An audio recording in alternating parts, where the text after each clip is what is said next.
Bueno, pues ya estamos de nuevo en la redacción abierta, son las 8 menos 20 de la tarde. Saben ustedes que tenemos conexión directa con Barcelona, con nuestro compañero Juanma Pérez Noya. Acabamos de despedir a Juan Herrera Coronado, que ya saben ustedes que es el director de la Escuela Española de Caza, miembro de la Federación Española de Caza. Y bueno, ya lo han escuchado, la importancia que tiene la caza para nuestro país y cómo observan a mi juicio, irresponsabilidad del Gobierno, señalándoles como un colectivo destinado a desaparecer, condenado a la desaparición. Hay que acabar, ha dicho la ministra Ribera. No ha dicho exactamente hay que acabar, pero ha dicho que si por ella fuera, prohibiría, y eso sí que es literal, la caza, la pesca y, por supuesto, los toros. Están poniendo a los cazadores, desde luego, en una encrucijada y veremos por dónde acaba saliendo este conflicto. Saben ustedes que hay dos partidos, el primero de ellos es Vox y el Partido Popular se ha unido recientemente, defensores explícitos de lo que llaman las tradiciones rurales españolas, que son la caza, la pesca y los toros. Volveremos, desde luego, con este tema porque es un tema interesante, es un tema del que tenemos que aprender y es un tema que puede dar y quitar votos en función de las políticas que unos y otros reivindiquen. Vamos a ver. Me dicen que tenemos de nuevo conexión con Barcelona. A ver, Juanma, ¿qué tal? Hola, muy buenas tardes. No sé si aquí te estamos viendo, como siempre, casi a pecho descubierto, en pleno diciembre, casi en Navidades.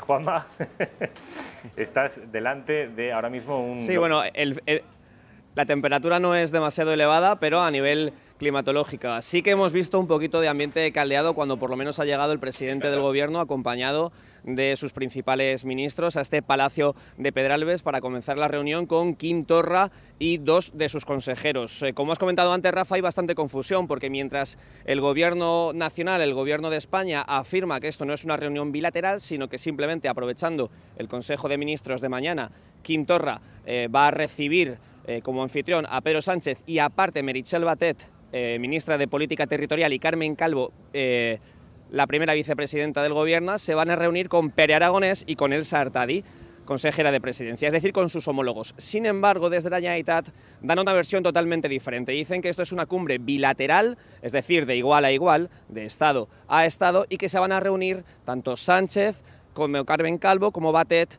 con, a la vez, Torra, Aragonés y Elsa Artadi. Así que hay confusión, hay dos versiones, porque el Gobierno de España intenta dar apariencia de que Pedro Sánchez no ha vuelto a claudicar ante Quim Torra.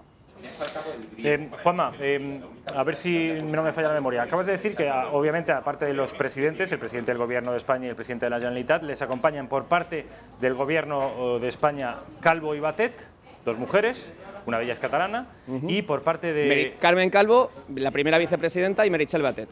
Y Meritxell Batet, que es la ministra de Organización Territorial, ¿no es así? Exacto.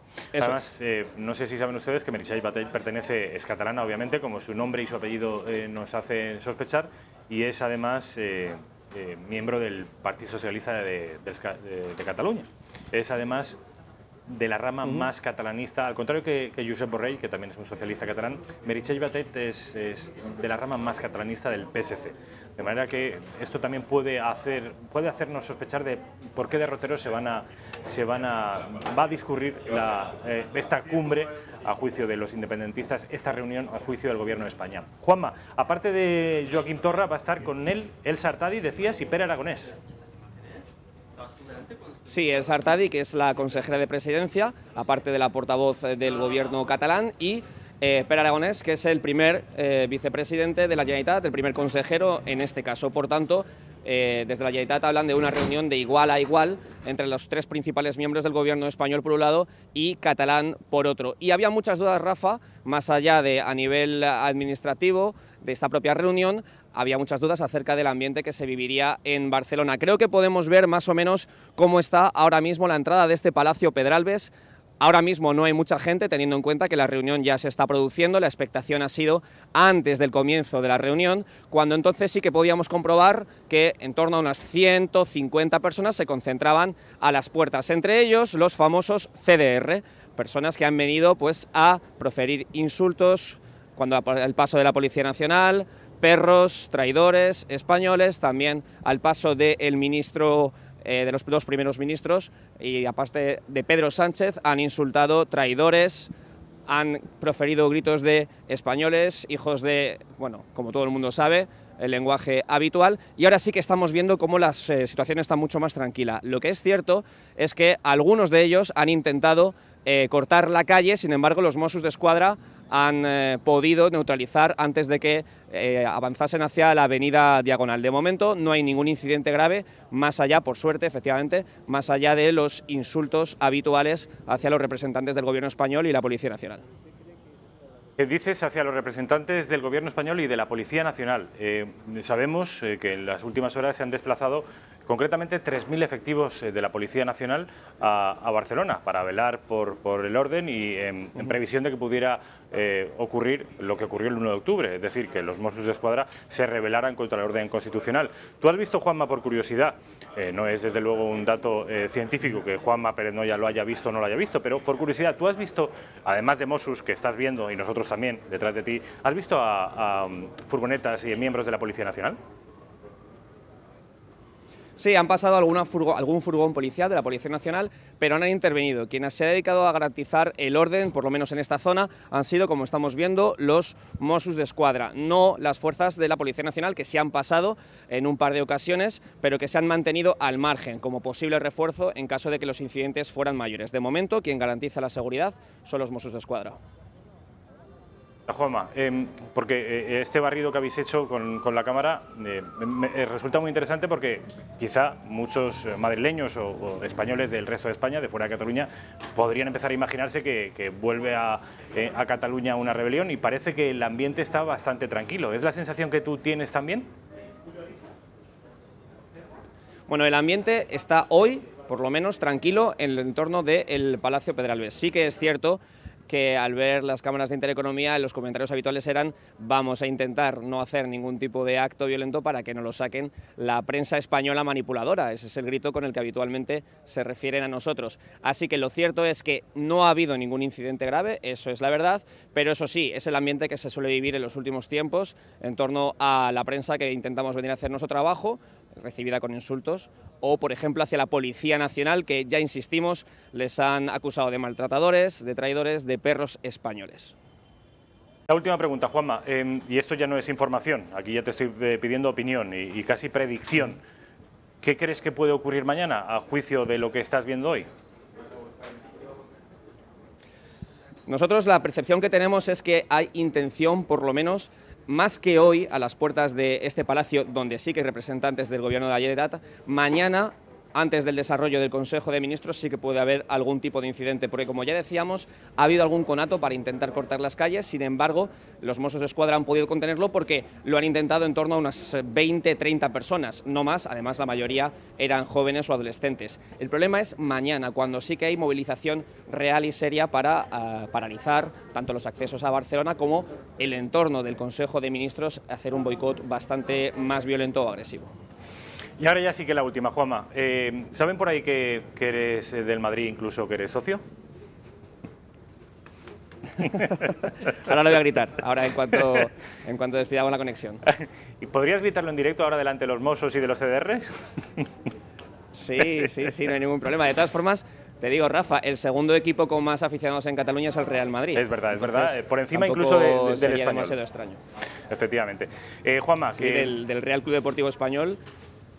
Que mil gracias, que buen trabajo y que te cuides mañana, compañero. A vosotros, hasta pronto. Un abrazo.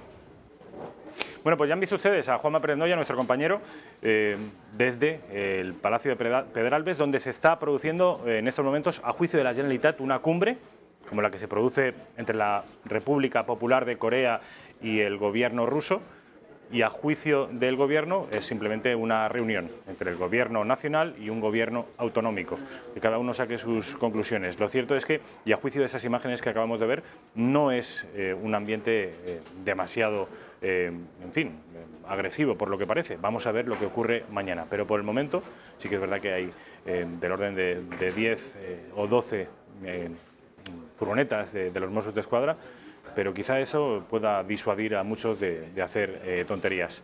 Vamos a pasar ya, Raquel, a la cámara grande porque quiero presentarles a nuestro invitado de hoy. Acércate, Eduardo. Gracias. Eduardo Hernández. Muy buenas tardes. Muy buenas tardes, ¿qué tal? ¿Cómo estás? Encantadísimo de estar aquí en mi patria, en mi país, en mi feudo de amigos y de familiares. Mucho gusto. ¿Qué tal el viaje? Bien, recién aterrizado. Has llegado hoy, ¿no? Ha llegado hoy y prácticamente, bueno, pues no ha habido tiempo ni de descansar, pero bueno, tenía un compromiso contigo y me gusta cumplir mis palabras. Eduardo Hernández Ripoll es, como yo, es alicantino, de la provincia de Alicante. Él no es alcoyano, pero es de Villena, pero es uno de esos jóvenes, ya no tan joven, expatriado de nuestro país hace algunos años para buscarse la vida, para buscarse mejor la vida, y la verdad que ha encontrado una vida mejor porque Eduardo, que estudió conmigo la carrera y que, por ahí lo dejo, se trata nada más y nada menos que de mi mejor amigo, Eduardo se fue de hecho acaba de venir de donde él vive, literalmente esta mañana aterrizado de la República Dominicana, donde él vive y donde él trabaja, y acabo de verlo ahora en directo, o sea, no le ha dado tiempo ni a darle luego nos tomaremos una cerveza, Hombre, Eduardo. por favor. Pero digo que Eduardo lleva 4 o 5 años buscándose la vida y ganándosela bien en Hispanoamérica. Ahora, en los últimos años, 2 o 3, ¿cuántos? Mira, ya son casi 8, van a hacer en total en todo el continente americano, ¿no? 8 años ya. Casi 8 vamos a hacer en febrero ya en total en varios países que nos hemos movido. Nacho, ¿y cuándo te vas a venir ya? Eso es la gran pregunta que tú me haces siempre, ¿verdad? Y que nunca me respondes. Hay muchas reflexiones que podemos compartir delante de los telespectadores. ¿Tú ese programa lo ves allí o no? Lo veo, tengo que decir que no estoy mintiendo, lo veo, sí, lo veo en otro horario, normalmente a veces cuando almuerzo, cuando tengo Se un lo pregunto momento, porque sé que lo ve. Sé que lo veo y hago algún comentario de vez en cuando por WhatsApp de algunos gestos de mi querido Rafa, y bueno, pues efectivamente lo veo y me parece muy interesante porque me parece un medio que dice lo que piensa y sin ningún tipo de tapujos, ¿no? ¿Y cómo te parece, cómo ves cómo lo hago yo? ¿Te parece que soy un buen profesional? Pues mira, ahora mismo no tengo, estoy bastante cohibido, ¿verdad? Pero sí. ¿Crees que lo hago bien o no? Yo creo que sí. Yo Los telespectadores sabrán que sí, Así es. Bueno, Eduardo, como decía, ha aterrizado desde la República Dominicana esta mañana, has estado en varias reuniones y ahora vienes aquí porque Eduardo es comunicador como yo, él es publicista, trabajas primero, sin abundar en detalles excesivamente personales, pero ¿a qué te dedicas en la República Dominicana? ¿Qué haces? Mira, yo te he presentado como comunicador, como licenciado en publicidad y que te dedicas a la comunicación desde hace muchos años, pero concretamente, ¿a qué te estás dedicando desde hace 8 años en Hispanoamérica? Pues mira, al sector de la comunicación con grandes compañías, tengo que señalar que, bueno, que es cierto que muchísimos españoles, por desgracia, sobre todo a raíz de la gran crisis que tuvimos a partir de 2007-2008, tuvieron que emigrar. Yo lo hice por voluntad propia, la verdad, no tengo ese problema, pero descubrí un mundo nuevo, descubrí el mundo que me esperaba. Normalmente en la capital, en el mundo laboral en que yo estaba desempeñando mi quehacer, pues yo vi una alternativa de vida interesante, poco explorada y poco valiente también, que yo también animo a otros españoles a que lo hagan, quizá no tanto como antes, porque también es bueno echar raíces en su tierra uno y estamos en un problema de menos, exactamente de demografía que también tiene que influir de alguna forma. Pero sí que, bueno, yo he encontrado un camino muy interesante, muy atractivo, y que hay que también tener la mente emprendedora que muy bien este medio de comunicación también promueve. Me parece muy interesante, que nos llama mucho la atención, amigos míos de Hispanoamérica, que porque en España señalizan continuamente, la mayoría de españoles quieren ser funcionarios, es un concepto que no lo comprenden.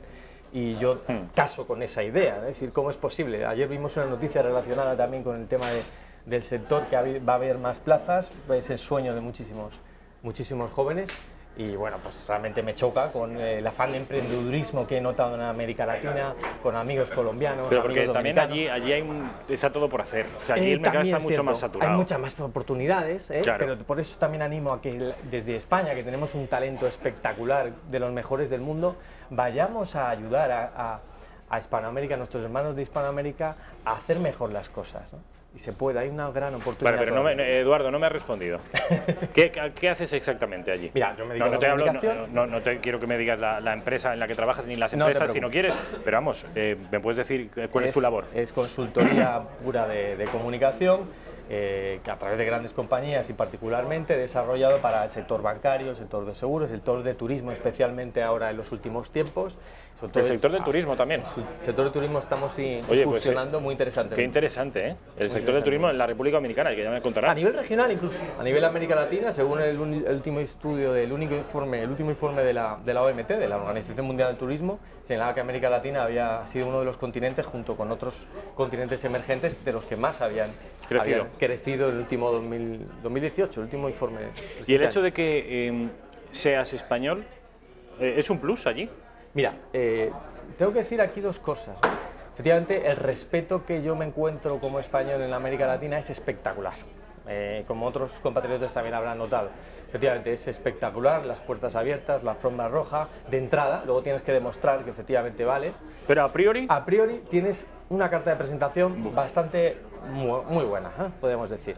Pero también existe, y tengo que señalarlo, y gracias por la oportunidad de poder decirlo aquí, existe todavía la leyenda negra, quizá en el ideario cultural asentado entre ellos, de que, por ejemplo, en el caso de Dominicana, de que los españoles nos cambiaron espejitos por oro. ¿Esto te lo siguen diciendo? Todavía está eso de alguna manera que de vez en cuando sale, ¿no? Me gustaría ir erradicando eso con ayuda de otros españoles, a poder ir cambiando ese tipo de percepción, porque yo creo que demostramos el talento español en América Latina, porque lo he visto yo, no me lo han contado, es espectacular, deja huella, sello y además un marcaje y una guía interesante para el desarrollo de estos países. ¿Y cómo te llevas con los indígenas? Bueno, pues son tremendamente, me encanta ver indígenas que se apellidan como yo, Hernández, ¿no? Y eso no pueden decir lo mismo los anglosajones. Claro. Hace poco vi un estudio interesante, una comparativa de dónde están los indígenas en Norteamérica y dónde están los indígenas Esa en comparativa América seguramente la verías desde un programa que hicimos nosotros, un especial, creo que lo viste además. Sí, lo vi, especial que estuve tuve muy atento. el honor de presentar, que hablábamos precisamente de eso, sobre España, sobre la leyenda negra, con personalidades, lo digo por si les interesa buscarlo en YouTube, personalidades de la altura de Iván Vélez, de Pedro Insua, de Carlos Esteban, de Fernando Paz, en fin, es un debate de los que mejor audiencia ha tenido, porque bien es cierto que en Intereconomía nos podemos permitir, somos valientes a la hora de permitir ciertos programas de cierta profundidad intelectual que en otros medios de comunicación no se atreven porque piensan que se les desplomaría la audiencia y que no sería rentable. Bueno, pues aquí no nos atrevemos. La República Dominicana, ¿cómo está el país? Porque la mayoría de los españoles, muchos españoles conocen la República Dominicana, pero no salimos, me incluyo, de lo que llaman las cárceles de oro, que son ¿cómo es el país de verdad? ¿No?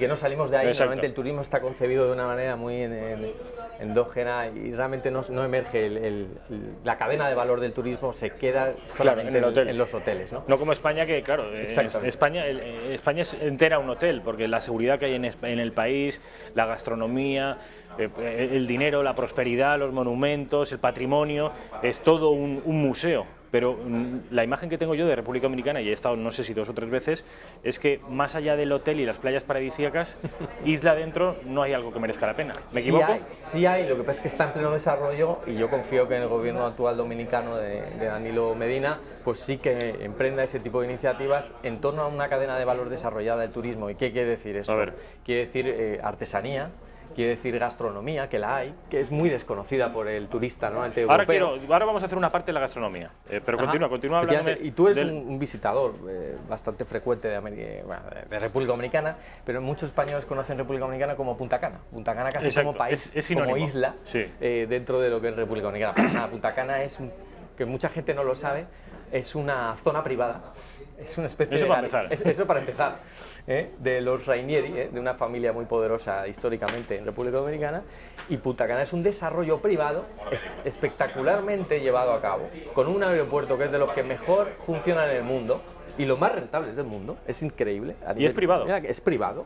Y tiene una zona privada de casas y de centros comerciales absolutamente espectacular, que eso puede ser perfectamente Miami o Los Ángeles. Es como un marinador gigantesco. Mejor que un marinador. Bueno, sí, mejor, pero... Con todos los respetos, porque es un desarrollo, verdaderamente parece que estés en Estados Unidos, ¿no? Y eso muchas veces dice, bueno, cuando yo estoy en República Dominicana me dicen, pero ya cuidado ahí.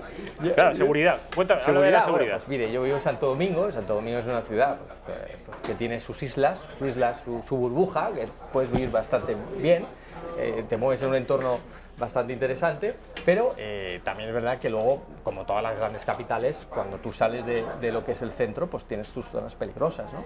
Pero igual que pasa aquí, yo no he tenido ningún problema y no, aquí no, aquí es difícil. Aquí, no sé si has visto los índices de criminalidad que hay en España, bueno, que son los más bajos de Europa. O sea, sí, pero me refiero a zonas aparentemente, a que luego no lo sean, aparentemente más peligrosas, ¿no?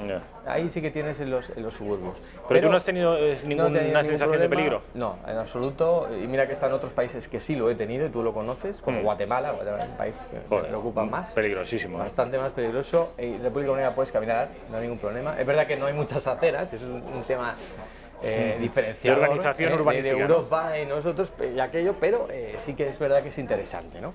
Entonces, yo veo que hay mucho por hacer, hay mucho de asesorar y hay mucho que ellos también están empezando a hacer, y por eso son países emergentes, porque realmente este país está creciendo en torno al 6% en los últimos años, más que Panamá, que es una de las grandes potencias que hay en América Latina. 6% es una barbaridad. 6%, nosotros estamos casi al 2 y pico. 2,5, sí. Y ellos están al 6 varios años. Entonces, bueno, pues... El gobierno, me decías, ¿de qué color político es el gobierno? El gobierno pertenece a la Internacional Socialista del PLD, el Partido Liberal Democrático, de la Liberación Dominicana, y lo dirige Danilo Medina, es el presidente revalidado, que tuvieron que cambiar la constitución del país para poder ser reelegido. Es como si Aznar hubiese dicho, a los 8 años luego cambio de opinión y digo, no, vamos a reformar la constitución. Imagínense que hubiese sido constitucional, que a los 8 años hubiese ido y hubiese tenido que abrir el melón constitucional para volver a presentarse. Y ganó las elecciones, y bueno, está llevando una serie de reformas que para mí son insuficientes, pero creo que están llevando al país en una senda interesante de desarrollo. Dicen que los dominicanos, los gobiernos dominicanos, desde el punto de vista económico, son bastante liberales. Mira, República Dominicana, en mi opinión personal, totalmente subjetiva, es que tiene para mí lo peor del capitalismo, me puedo decir, que es una especie de dejar hacer absoluto y un poco falta de regulación, algunas de anarquía, cosas, ¿no? Un poco caótico en algunas cosas, y lo peor del socialismo con unos impuestos casi como en Suecia, o casi como España, porque bueno, en España hay unos impuestos muy altos, comparado con los países donde yo he estado viviendo en América Latina, ¿no? Es decir, por eso hay tanto emprendedor, tal, pero claro, con tantos impuestos, dices, ¿por qué? ¿Dónde está el retorno? Aquí en España lo vemos, ¿no? Es decir, ¿allí hay una seguridad social, por ejemplo? ¿Allí hay seguridad social? Allí hay seguridad social muy ínfima, muy particular, para las cosas más necesitadas, las personas más necesitadas, y muy deficitaria. Pero, pues sí, dice, yo pago carreteras, pago colegios privados, pago sanidad privada, ¿y dónde está el retorno? Que yo tengo de casi el 40 y pico % que te pueden retener allí, ¿no? Joder, pues no son bajos los impuestos, Por eso te digo, es lo peor de los dos modelos, y ellos, el gobierno está encantado, pero los ciudadanos claro. Que emprendemos no. Respecto de lo que llaman ahora el paisaje étnico, ajá. ¿Cómo es la República Dominicana? Mira, blancos, negros, mestizos. Me llamó la atención porque históricamente sí que ha sido muy segmentado. Ahora hay mucha mezcla de todo tipo de etnia, ¿no? Es decir, sobre todo están los haitianos, hay mucha inmigración haitiana, que es una persona de color muy marcada, es decir, y luego ya tienes... En Haití son todos negros, pero absolutamente. Casi no hay, no hay medias tintas. Exactamente. Clarísimamente un haitiano se reconoce claramente, y luego está son muchos más pobres, ¿no? Sí, claro, Haití es el país más pobre de América Latina y uno de los países más pobres del mundo. Pero luego, por ejemplo, el dominicano es un poquito, con la tez un poquito más clara, es decir, y luego hay un sector de personas blancas muy alto en República Dominicana, la gente no lo sabe, sobre todo en la capital. La capital y la segunda ciudad de Santiago, y los focos industriales y de desarrollo económico, hay mucha las élites económicas y políticas son blancas. La mayoría, política no tanto, porque eso ya funciona de otra manera, no viene de siempre. Ya. Se rige en base a otros criterios, ¿no? Exactamente. Pero los que tienen la pasta sí son blancos. Normalmente los grandes empresarios son de origen blanco. De origen español o italiano, ¿no? Normalmente, exactamente, de origen español, y fíjate los grandes apellidos que tienen las familias dominicanas. Porque me has dicho antes Rainieri, no, ¿cómo eran los de Punta Cana? Rainieri. Fran Rainieri es el hacedor de Punta Cana, junto con mucha gente no sabe que también Julio Iglesias participó. Sí. Sí, eso sí lo sabía. Y él tiene varias propiedades allá, ¿eh? También dicen que en el paisaje étnico de la República Dominicana hay mucho taíno, que era la tribu indígena de allí. Esa es la cultura que ellos, digamos, el origen étnico que tiene la isla, y hay otra leyenda negra que dicen que fuimos los españoles los que acabamos con ellos. Bueno, como en todos los países de América Latina, que yo no me termino de creer porque hay mucha leyenda negra malintencionada. Bien. Acabamos con ellos, pero ahí los tienes a todos. Uno cruza el río Bravo o el río Grande, como dicen los mexicanos, y no hay otra cosa que europeos. Ajá, exactamente. Y desde el río Grande hacia Tierra de Fuego, bueno, en Argentina no, pero vamos, porque la zona del sur de Argentina y Chile era una zona muy poquito poblada y los pocos mapuches que habían fueron erradicados una vez Argentina y Chile obtuvieron la independencia por los propios argentinos y chilenos, de manera que ojo con las leyendas negras. Por último, y antes de, porque quiero que hablemos de política, Eduardo, quiero que hablemos de política española, pero para que ustedes tengan una idea de cómo funciona un país que en apariencia es tan conocido, pero que en el fondo es tan desconocido, el aspecto de la gastronomía. A mí me suena que aquí aquello debe ser frijoles y pollo y poco más. Sí, aparentemente, grosso modo, es más simple, es decir, tienes los países caribeños, en general, tienes un arroz con pollo y frijoles, básicamente. Y de ahí, a partir de ahí gira todo, ¿no? Y banana, o guineo, que le llaman allí, que es para nosotros el plátano. ¿Allí te has comido muchas bananas o qué? Allí me gusta mucho esa fruta, por supuesto, y la uva. Y también otras, ¿no? Y también otras. Hay guayaba, tienen otras frutas interesantes, allí muy ricas. O sea que pollo, frijoles y arroz, ¿no? Y de ahí no, pero luego tienes más lo que cosas. decía del turismo también gastronómico que está emergiendo en República Dominicana, hay realmente dulces, que por cierto, te trae un regalo. No me digas. Te trae un regalo, lo vas a degustar, esa parte de gastronomía dominicana. Mira, oye, qué ilusión. De un chocolate espectacular, que hay un cacao dominicano, bueno, claro. uno de los mejores del mundo, la verdad, y en ello están intentando explotarlo tal, y realmente tiene un recorrido muy, muy interesante. ¿Cuántas oportunidades hay en estos países? Yo hablo con mi amigo Eduardo y me dice que, en fin, que es un país en el que no está todo por hacer, pero está casi todo por hacer y por tanto hay más oportunidades, hay menos profesionales, hay menos competencia y por tanto más oportunidades de vivir bien si eres emprendedor y tienes una serie de... y si tienes valor. Pero claro, también echas de menos tu país, ¿no? Hombre, echo de menos. De hecho, uno de mis hobbies sigue siendo la política, como tú conoces, y sigo perfectamente informado de todo lo que pasa, casi más que en República Dominicana, ¿no? Claro. Estoy perfectamente al día de lo que está pasando en España. ¿Y no te gustaría volver? Estoy preocupado, ¿eh? Estás preocupado, vamos a hablar de eso, pero ¿no te gustaría volver? Bueno, en un futuro, por supuesto que me gustaría, ¿no? En un futuro. ¿Qué español que ama su tierra no quiere volver alguna vez a su tierra? Es decir, es un contradictus in terminis, ¿no? Vamos a publicidad y a la vuelta seguimos hablando. Están viendo ustedes las imágenes que por el momento en Barcelona se mantiene la calma.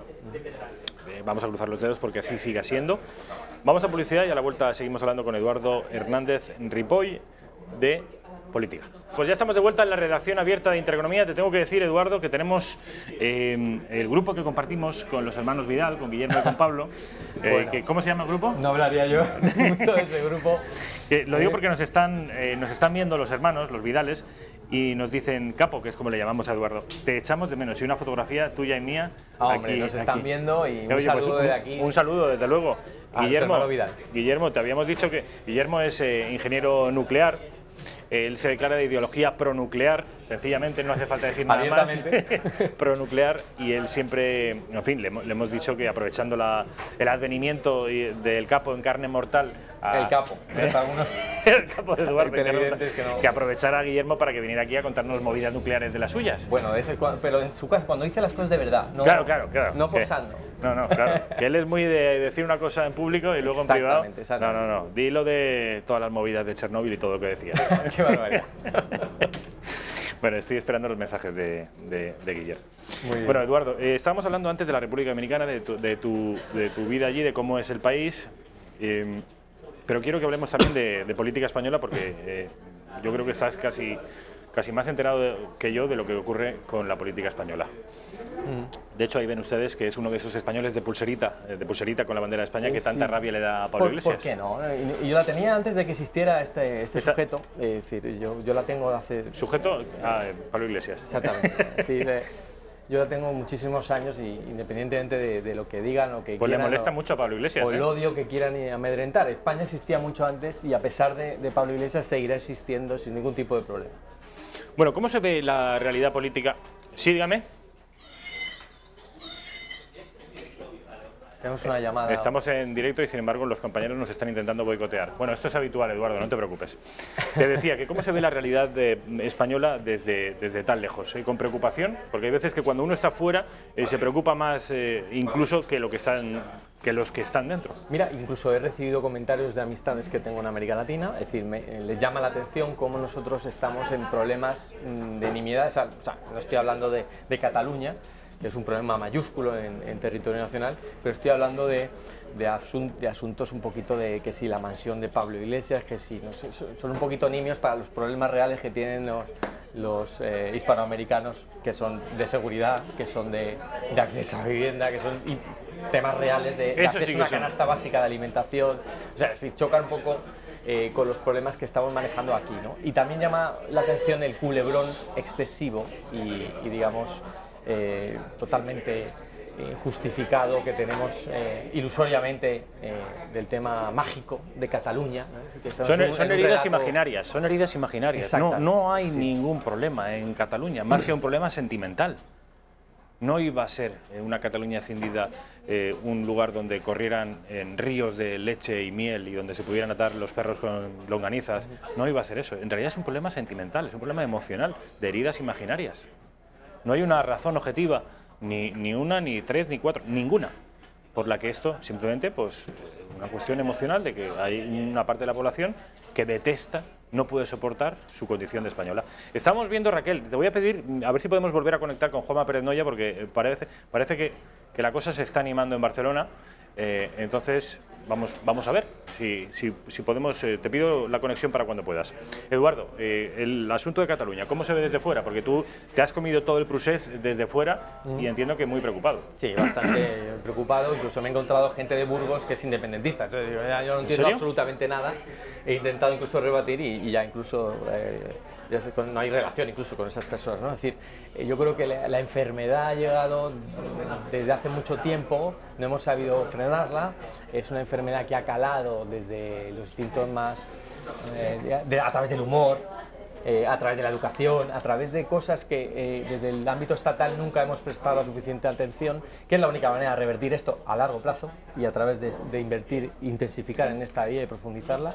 Y yo veo un problema que seguimos sin hacer nada. Lo de mañana me preocupa mucho en el sentido de que estamos hablando de que si vamos a celebrar o no un Consejo de Ministros, que faltaría más que el gobierno pudiera celebrar el Consejo Mixto donde le diera absolutamente la gana en todo el territorio soberano y nacional, y no estamos viendo esto, estamos viendo que estamos amenazando, incluso estamos viendo reuniones bilaterales, y hay un asunto que no oigo hablar en los medios de comunicación y me preocupa mucho, porque el ministro de Exteriores normalmente lo ponemos como interlocutor para hablar del problema catalán. ¿No sería el Ministerio de Interior?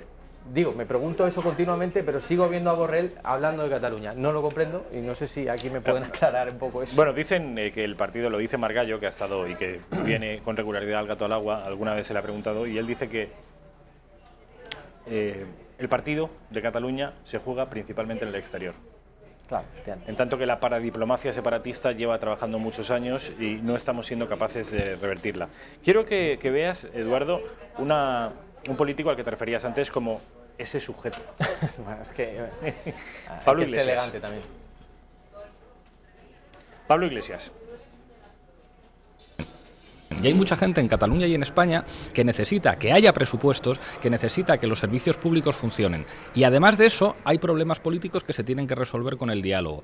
Y además de la reunión que se va a producir y que yo espero que se produzca con toda la normalidad institucional del mundo, es necesario que las formaciones políticas nos sentemos y pasemos las horas que haya que pasar para solucionar los problemas. Hay algunos que no quieren solucionar los problemas, que quieren estar a gritos, que quieren estar a voces, que quieren enfrentar unas banderas con otras, mientras la gente tiene dificultades para llegar a fin de mes. Bueno, pues ahora toca remangarse, esforzarse y ver si podemos sacar adelante unos presupuestos y si podemos responder con una gestión democrática al conflicto que hay en Cataluña, que no se va a resolver a palos. El conflicto de Cataluña que no se va a resolver a palos. Y habla de Cataluña y España como dos entidades independientes. Bueno, es que le veo y me viene a la cabeza los múltiples amigos que han tenido que huir corriendo de Venezuela y se han refugiado en países del entorno donde yo estoy viviendo, en República Dominicana, en Colombia, en otros países del entorno. En Estados Unidos. En Estados Unidos, y que me dicen que cómo es posible que tengamos en España un partido asesino que les está echando de sus países, ¿no? Es decir, un partido que defiende eso. No es que sea un partido asesino, perdón. Ese es un partido que defiende y ha estado jaleando y amedrentando un poquito todo ese entramado que es también litúrgico y falso, ¿no? Vale, tenemos, parece que de nuevo conexión con Juanma Pérez Noya. Vamos a ver. Juanma, buenas tardes. Hola. Hola, ¿qué tal? Buenas tardes. Bueno, veo que ya te has echado una chaquetita. Sí, va refrescando por lo menos. Le decimos a nivel ambiental. El ambiente todavía no está del todo calmado. Hay algunos manifestantes. Creo que mi compañero Raúl puede acompañarme para que veamos algunas de las pancartas, por ejemplo, que tenemos en los alrededores de este Palacio de Pedralbes. No hay muchos asistentes, pero algunas todavía están esperando a la salida del presidente Sánchez junto con Quim Torra. En apenas unos minutos, en torno a las 9 menos 20, se espera la salida del presidente, porque a las 9 de la noche el presidente del gobierno tiene que cenar con diferentes empresarios y representantes catalanes en el Hotel Sofía, a muy pocos metros de aquí cerca, Rafa. Juanma, el cartel que pone, en fin, que aparece detrás tuya, dice liberen en español, liberen a los rehenes, y también lo pone en inglés, para que se entienda en el resto de España y para que se entienda en el resto de Europa. Sí, en dos idiomas, en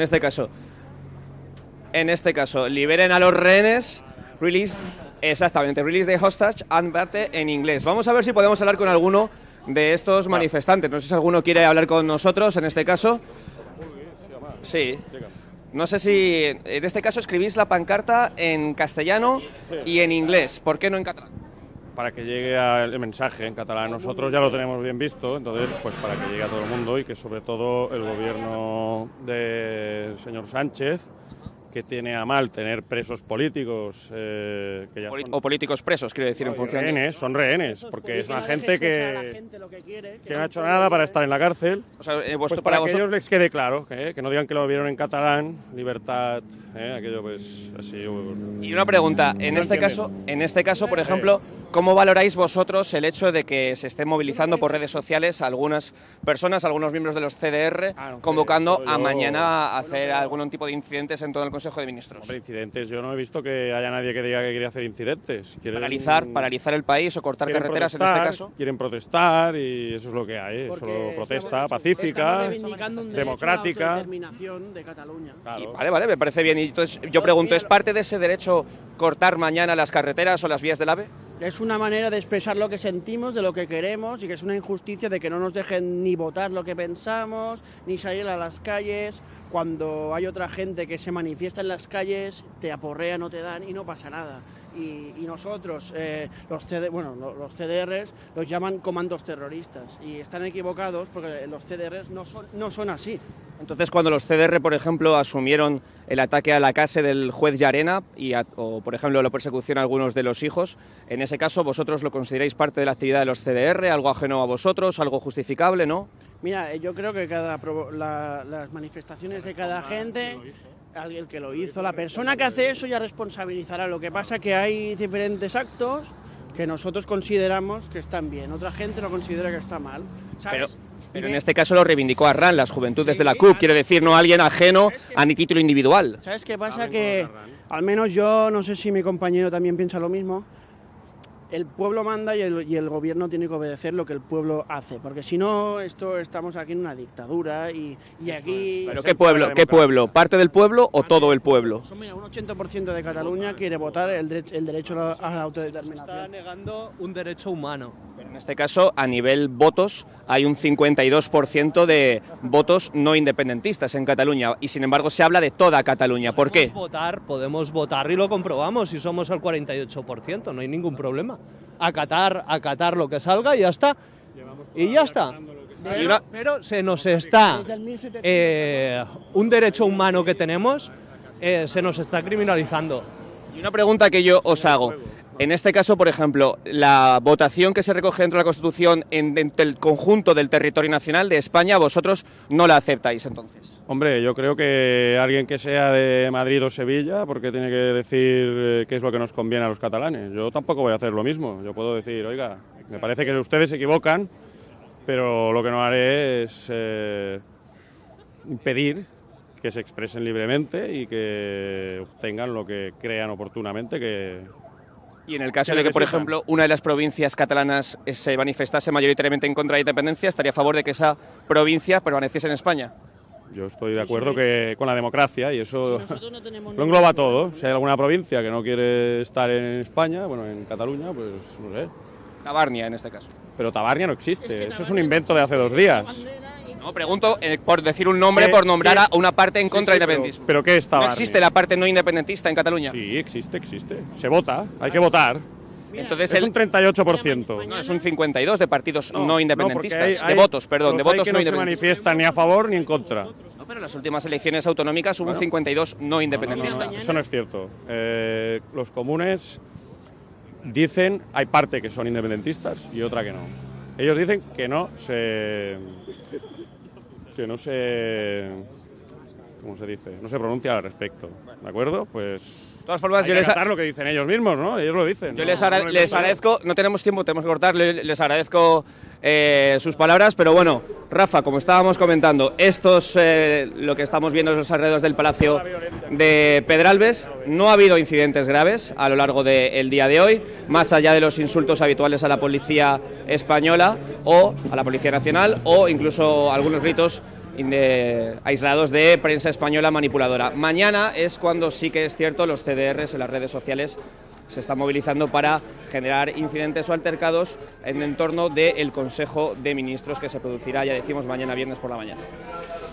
Juanma, mil gracias, buen trabajo, y quizá habría que recordarles a algunos que el derecho de autodeterminación es un derecho reservado exclusivamente a las colonias. No hay ninguna constitución, no existe en el planeta ninguna constitución. Hubo 2 en su día, que fueron las de la Unión Soviética y de la extinta Yugoslavia, y fíjate tú cómo acabaron las 2.